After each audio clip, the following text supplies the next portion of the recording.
समस्त को नमस्कार। मो ना लक्ष्मी आपण को स्वागत करुच्ची लक्ष्मी एजुकेशन टिप्स रो एक नुआ वीडियो को। नयागढ़ डिस्ट्रिक्ट जज ऑफिस रो आसीची junior clerk cum copyist, junior typist, grade 3 stenographer एवं सैलरीड अमीन पदवी ए सब पोस्ट में एज लिमिट बा बयस सीमा होची 18 वर्ष रु 32 वर्ष।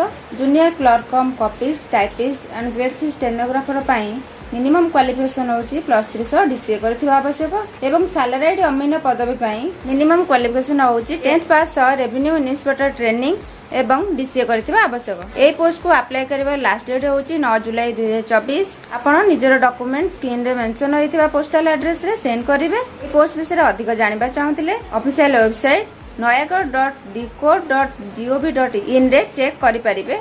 आपण आपनकर बहुमूल्य समय दे वीडियो टी शेष पर्यंत देखिथिबारु आपण मानको धन्यवाद। वीडियो टी पसंद आस्थिले वीडियो को लाइक करबा सहित मो चैनल लक्ष्मी एजुकेशन टिप्स को सब्सक्राइब एंड फॉलो निश्चित करंत। जय जगन्नाथ।